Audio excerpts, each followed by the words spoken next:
Few men dare to swim in the murky waters of the criminal underworld. Even fewer women do. But not the Godmother of Snakeheads, a master manipulator, a woman who built an empire of desperation and deception. She casts a terrifying shadow within the walls of her prison.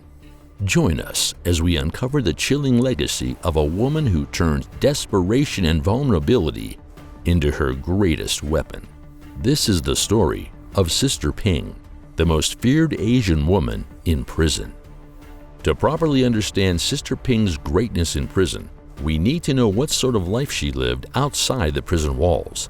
Standing at a height of 5 feet 1 inch, she seemed to be the picture of quietness. Those who knew her, however, knew that she was behind the trafficking of over 3,000 people internationally, many of whom died during the journey. Many would consider her the closest thing to the greatest female triad figure ever, even though she never actually officially joined the organization. Born on January 9, 1949, in the Fujian province in China, Sister Ping began with humble beginnings. She was one of 5 children, working on the farm to make ends meet around the same time the People's Republic of China was established. She learned many life lessons here and survived many ordeals, showing a radical streak by becoming a leader of the Red Guards at a young age. Things took a dark turn for her, though, when her father, who had been deported from the United States, came back and went into the people smuggling business.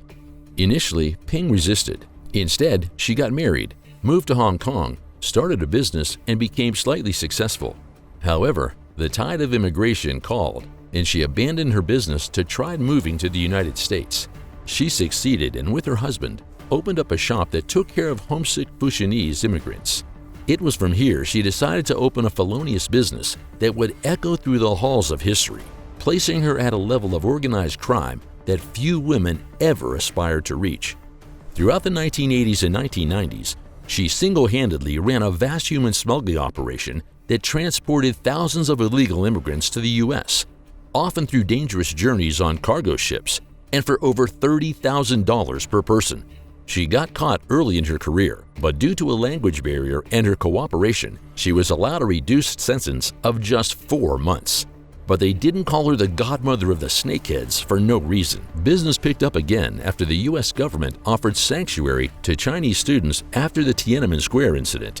Soon enough, though, trouble caught up to her again when a ship, the Golden Venture, ran aground in Queens, New York. Some people drowned, and the whole operation was linked to Sister Ping's extensive networks. It was found that she ran the operation with the help of the Fuqing Chinese gang based in America, who helped to make sure she got the exorbitant amount of money she was squeezing from these immigrants. By this time, she had gained a name for herself. Amongst all snakeheads, she was seen as the most trustworthy in her manner of speaking, and her activities again caught the attention of the U.S. legal system. After a few years of successfully slipping out of the government's grasp, she was eventually apprehended and sent to prison. Convicted on multiple charges of money laundering, trafficking, and conspiring to commit illegal human smuggling, she was given 35 years in prison. Now her reign in prison was about to begin. If you've made it this far, how about you consider subscribing to the channel and liking the video? It really helps us out and allows us to keep bringing you high-quality content about the mafia world. Thanks. We appreciate you. Scale of influence on the prison system. Sister Ping's smuggling empire wasn't just a crime. It was a massive operation that pushed the boundaries of illegal logistics to the scale that was never seen before. With her ability to move hundreds of illegal immigrants at any given time, it was clear that she held power over certain networks that, frankly, would have been hard to come by, even with far more organized crime groups. She exploited the vulnerabilities in the system and left law enforcement scrambling to keep up. By 1994, the authorities had realized that Sister Ping had smuggled over 3,000 immigrants into the U.S. for over a decade. These immigrants were, of course, not offered 5-star boat cruises or treated to 10-course meals on their journey. In many instances, they were basically imprisoned below deck for months on cargo ships, enduring a lack of food and water and waiting until they were ashore, whenever they would be squeezed dry of the money they owed the small 5'1" woman by Chinese gangs. The scale of this operation was a marvel to law enforcement circles. The Department of Justice would later claim that Sister Ping was one of the first and definitely the most successful human smugglers of all time. Imagine doing work for this federal government. It doesn't take much of a leap of faith to see that she had a massive network that may have continued to flourish even after her sentencing and incarceration. No wonder the government was still slightly scared of her. Nevertheless, they were relieved to have caught her.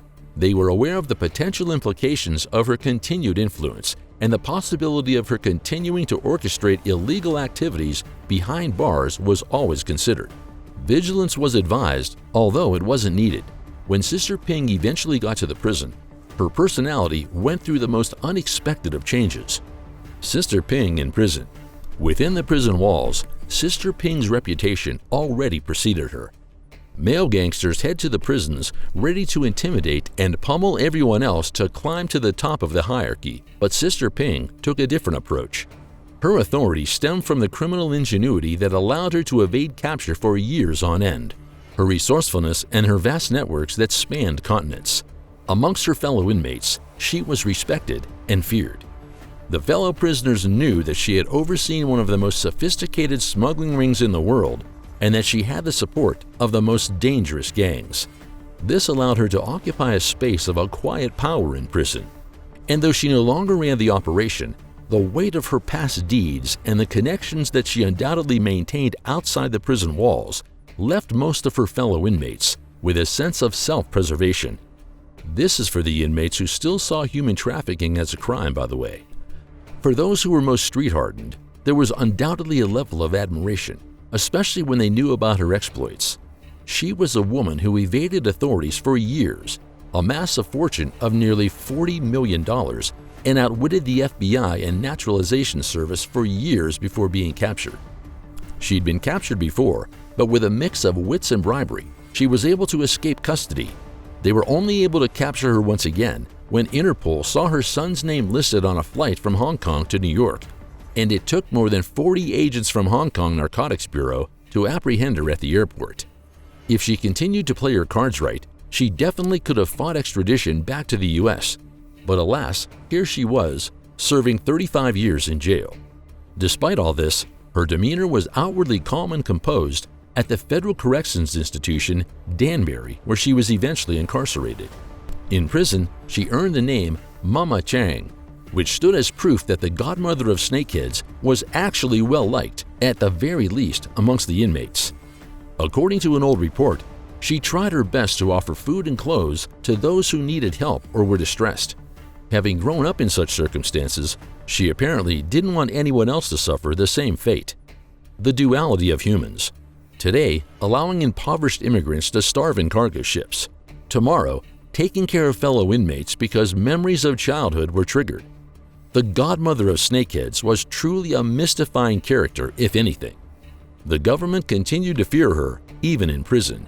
Even after the conviction and imprisonment, U.S. law enforcement agencies remained vigilant, aware that her influence could continue to extend beyond the prison walls. After all, she was able to escape custody once, and her complex smuggling network has been established over decades, involving multiple gangs in multiple countries.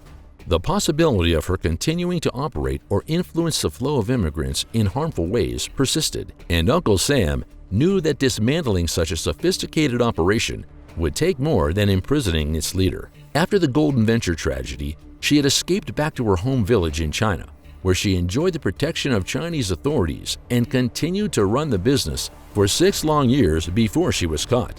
She would eventually claim that she was shocked by the charges that she heard in court and that there were a lot of half-truths, gossip, and lies, or didn't actually care to understand the gravity.